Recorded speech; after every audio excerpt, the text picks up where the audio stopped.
O áudio que vocês vão ouvir agora é parte do podcast Xadrez Herbal. Caso vocês queiram ouvir mais sobre esse assunto e outros temas de política internacional, é só ir em xadrezverbal.com.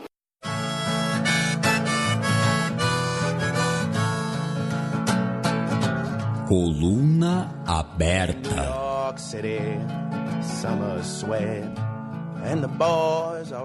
Coreia do Norte lança 2 mísseis balísticos de curto alcance.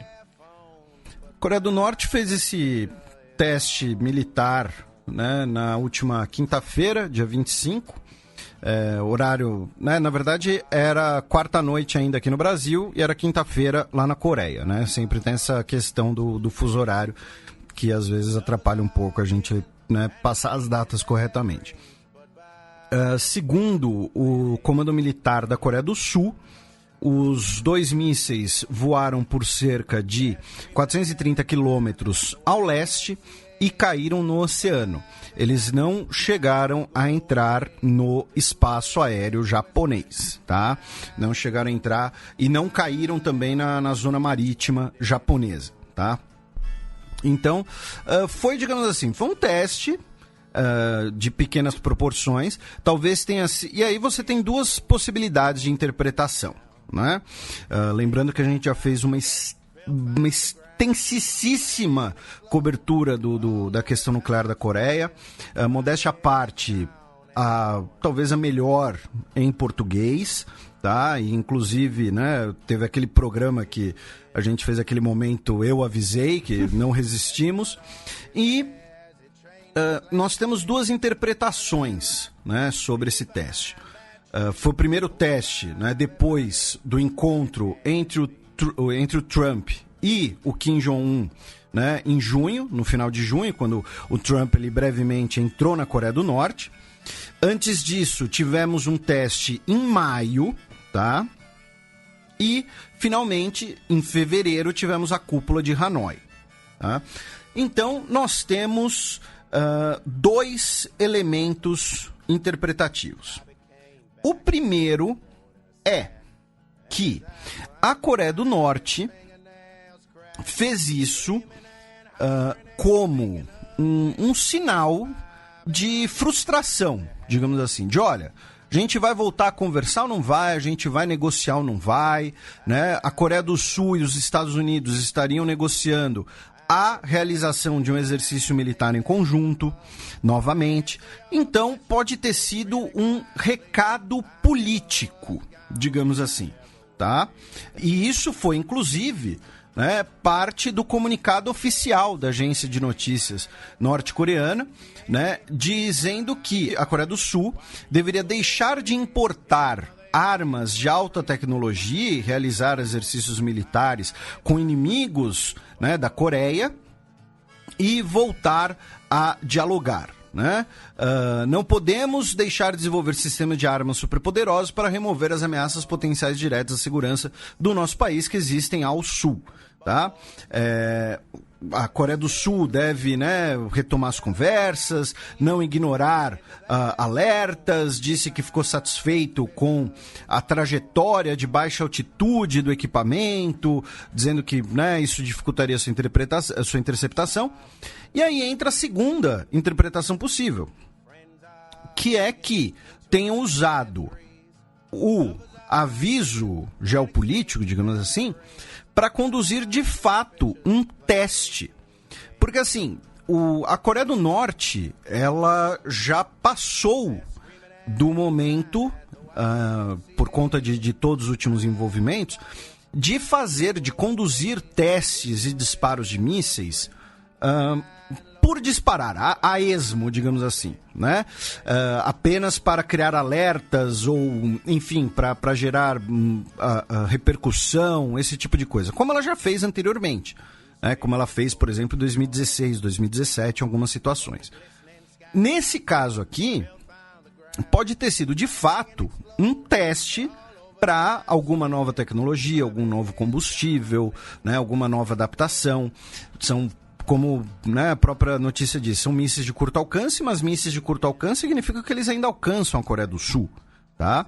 Então, não faria muito sentido a Coreia do Norte lançar 2 mísseis rumo ao mar para apenas fazer barulho nesse momento.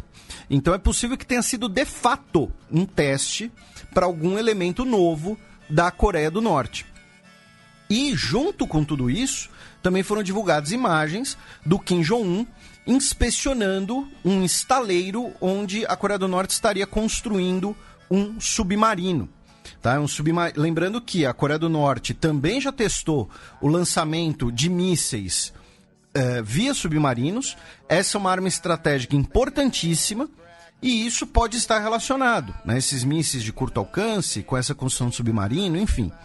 Então, é aquele lembrete de vamos evitar ali a caricatura do Kim Jong gordinho, né, do doidão, né, que quer destruir o mundo, vilão de filme, de James Bond, alguma coisa assim. Quais seriam os interesses da Coreia do Norte nesse momento ao lançar esses 2 mísseis? Só o recado? Acho que não. Acho improvável. Acho que é um recado que também tem uma utilidade prática. E por isso que talvez, inclusive, não tenha tido muitos comentários de algumas autoridades americanas. Né? Porque, não, os caras estão lançando lá porque é o Rocket Man, entendeu? É só barulho, tá?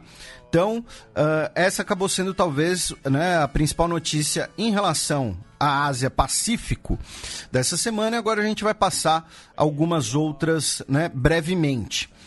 Primeiro, o Banco Central da Coreia do Sul lançou uma estimativa dizendo que em 2018, a economia da Coreia do Norte teria encolhido 4%, tá? Aí fica aquele alerta que a gente sempre faz. As nossas fontes de informações sobre a Coreia do Norte muitas vezes vêm do Sul, que são completamente enviesadas, né? O fato é, o Banco Central da Coreia do Sul, ele sempre faz as estimativas sobre a economia da Coreia do Norte. Faz semestralmente, anualmente, enfim, alguma coisa assim. E aí dizendo bastante rigorosas. E aí dizendo que a queda no comércio da Coreia do Norte por conta das sanções, mais um problema de secas, né, que afetou a produção agrícola do país, também afetou, né, a economia do país, causando esse retrocesso. Aí vamos para a Coreia do Sul, de vez, em que tivemos, né, um bate-cabeça, tá, no espaço aéreo sul-coreano ali perto do Japão, tá, ali das ilhas Dokdo. Vocês talvez lembrem-se dessas ilhas, porque são aquelas ilhas que quando o Moon Jae-in e o Kim Jong-un, né, se encontraram, e nós tivemos lá um jantar, né, muitas cerimônias, assinaram um livro juntos e tal, elas estavam presentes no mapa da Coreia Unificada, e que são ilhotas que o Japão reivindica, né? E o Japão protestou contra a presença dessas ilhotas naquele mapa. E aí, no espaço aéreo dessas ilhotas, tá, segundo a Coreia do Sul, um avião russo, tá, um bombardeio russo de longo alcance, teria entrado no espaço aéreo da Coreia do Sul, foi interceptado por caças sul-coreanos que teriam realizado disparos de advertência, tá? Porque o avião russo não teria respondido às tentativas de contato. Já os russos dizem que não houve tentativa de contato nenhuma, tá? O detalhe é que o avião russo não estava sozinho, tá? O avião russo, um deles teria entrado no espaço aéreo coreano, mas ele também estava acompanhado de outros aviões russos e de 2 bombardeios de longo alcance chineses, tá? O H-6, que na verdade, é uma cópia chinesa do Tupolev 16 russo da Guerra Fria, tá? Então, assim, foi um entrevero trinacional no espaço aéreo da Coreia do Sul, e caças japoneses também teriam sido enviados para a região para pelo menos dar uma olhada ali e ver se não ia dar problema, né? Então, tivemos aí mais um entrevero, ou seja, de tensões, possivelmente ali aviões de espionagem, não sei. Cruzando ali o canal, a gente vai para o Japão, onde, na verdade, é uma notícia sobre o Brasil, mas está relacionado ao Japão, então eu coloquei aqui, que é o seguinte: no final de outubro, né, já está previsto que o Bolsonaro, presidente do Brasil, vai visitar a China. Da China ele vai para os Emirados Árabes Unidos e de lá para a Arábia Saudita. E o Brasil pretende colocar nesse roteiro o Japão. Até porque no final de outubro nós teremos a entronização do novo imperador do Japão, Naruhito, a cerimônia. Né? A cerimônia política, digamos assim, não a cerimônia fechada religiosa que já foi. Né? Lembrando que o Bolsonaro esteve no Japão recentemente, né, por conta do G20 em Osaka, tá? E eu estou usando o termo, né, entronização, porque nós não temos, né, não é uma coroação, né, que nem no Ocidente. E vai ser, segundo o Gustavo Uribe, da Folha de São Paulo, vai ser a segunda vez que um presidente brasileiro estará na entronização de um imperador japonês. A outra vez foi em 1990, quando o Naruhito, né, o Akihito, desculpem, que agora, né, é o primeiro imperador que renunciou em muito tempo, foi entronizado com a presença do Fernando Collor de Mello, também no seu primeiro ano de governo. Né? Então, assim, para quem fica querendo buscar coincidências e semelhanças entre Bolsonaro e Fernando Collor de Mello, tá aí mais uma possível. Né? Agora, saindo do Japão, vamos para Hong Kong, né, onde tivemos hoje, tá? Hoje no nosso horário, né, novamente, tivemos os manifestantes de Hong Kong protestando contra o governo, né, pró-China e contra a lei de extradição, ocupando o aeroporto de Hong Kong. Tá? Todos ali com capacetes, trajados de preto, com cartazes e os post-its colados nos capacetes, né? Fizeram ali um protesto pacífico, né? Eles basicamente sentaram no aeroporto, bloqueando ali os saguões, os guichês e tudo mais. As autoridades aeroportuárias disseram que as operações de voo não seriam afetadas pelo protesto, tá? Porque isso aqui foi na nossa manhã já, né? Então já foi algumas horas atrás. Mas orientaram, né, que para evitar ali transtornos e atrasos, todo mundo chegar mais cedo, tá? Basicamente isso. E receberam diversos apoios nesse protesto, inclusive pessoas do trabalho, que estavam trabalhando no aeroporto, tá? Funcionários do aeroporto passaram a aderir aos protestos.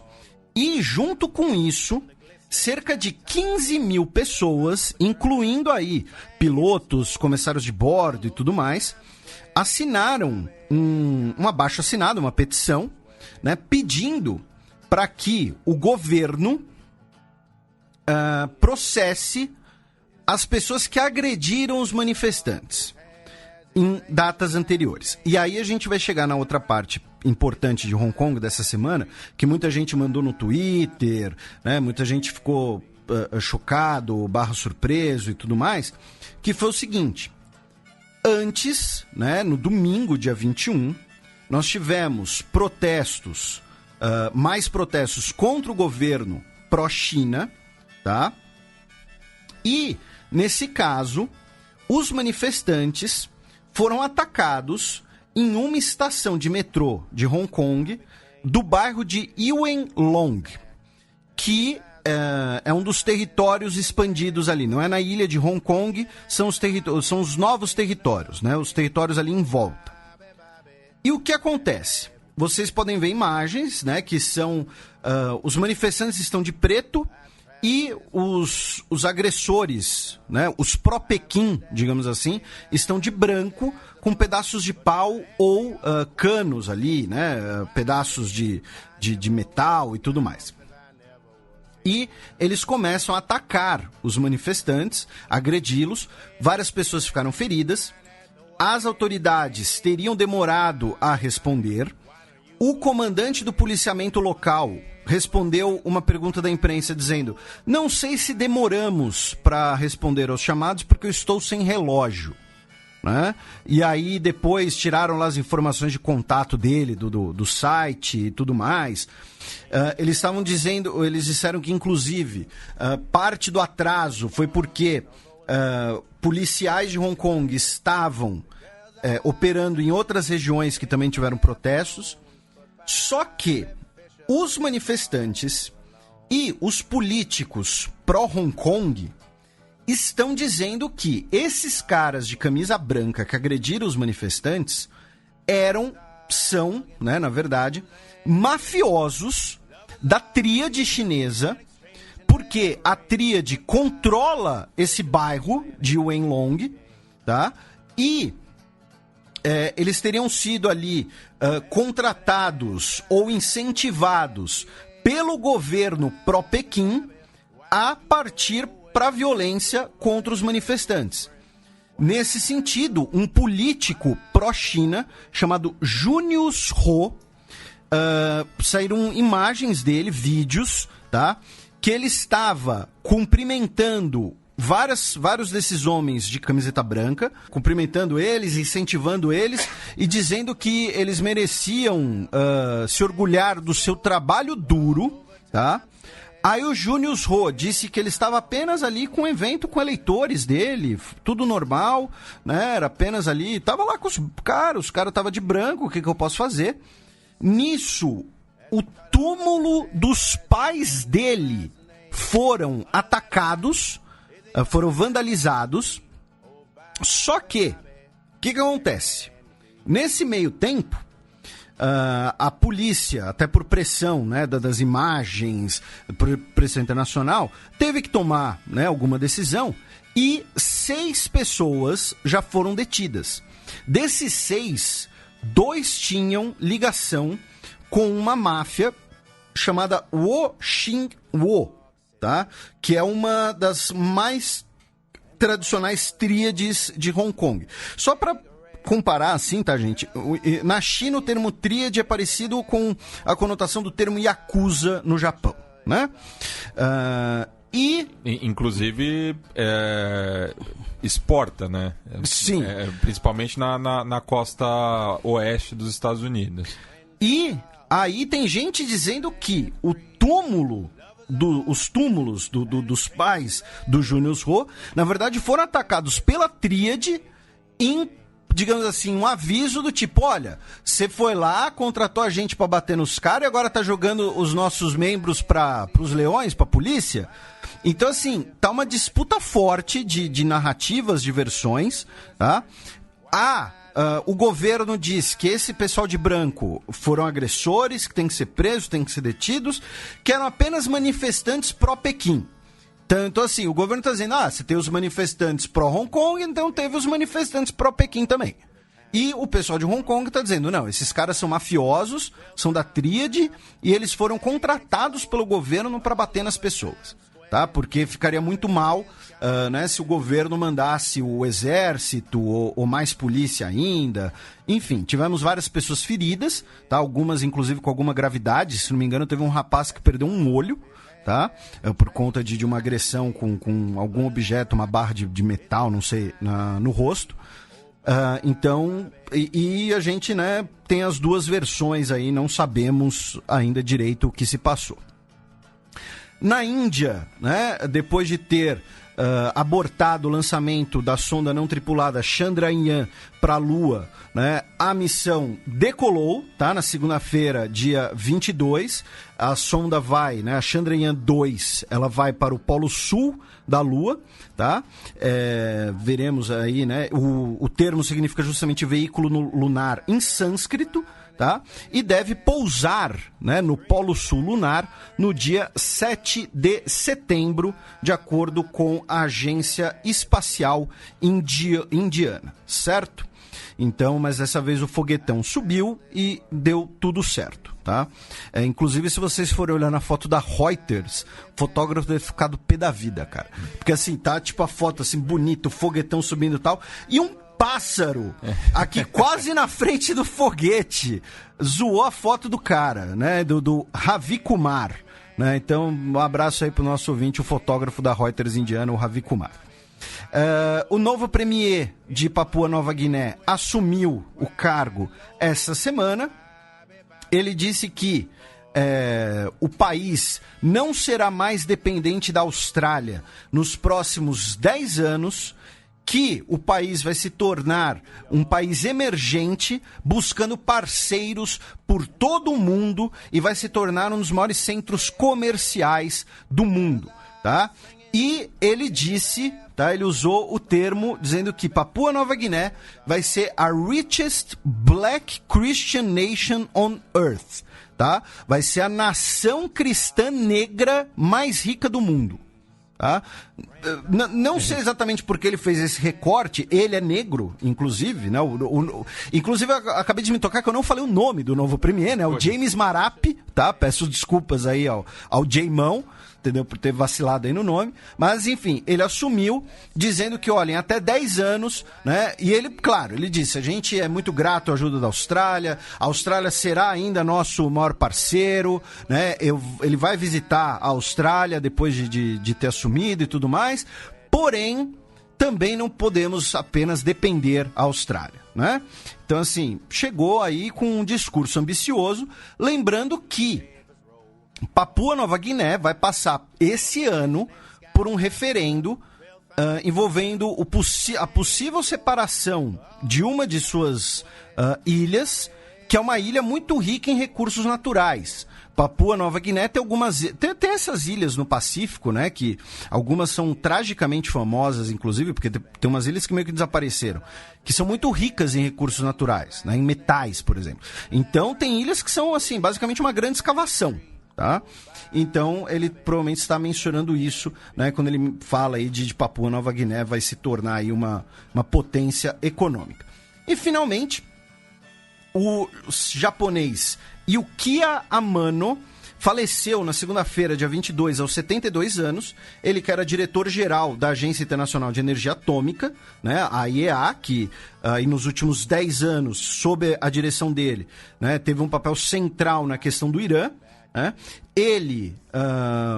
O mandato dele iria até novembro de 2021. Ele já havia anunciado que sairia em março de 2020, ele iria antecipar a sua saída por questões de saúde, justamente, porém, ele acabou falecendo esta semana, tá? E agora, isso quer dizer o seguinte, tá? Não se trata apenas, né, na notícia do falecimento dele, mas que em meio a toda essa treta do Irã, a IEA vai ter que passar pela eleição do seu novo diretor-geral, que é decidido pelos 35 países membros do Conselho Principal da agência, tá? E também, em relação, né, a Extremo Oriente e organizações internacionais, essa semana, né, nós já tivemos aí o início, né, da transição, digamos assim, da chefia da FAO. A FAO, né, que é a agência da ONU para Alimentação e Agricultura, que inclusive o diretor atual é o José Graziano, um brasileiro, que recentemente contestou as afirmações do Bolsonaro sobre fome no Brasil. E essa semana, né, o Qiu Dongju, tá, o chinês, já começou aí a transição, digamos assim. Ainda não teve a cerimônia, né? Porém ele era vice-ministro da Agricultura. A gente já tinha comentado aqui a eleição dele, né? Mas nessa semana aí já começamos um processo de transição do cargo, né? Então vamos ver aí, teremos grandes mudanças ou não.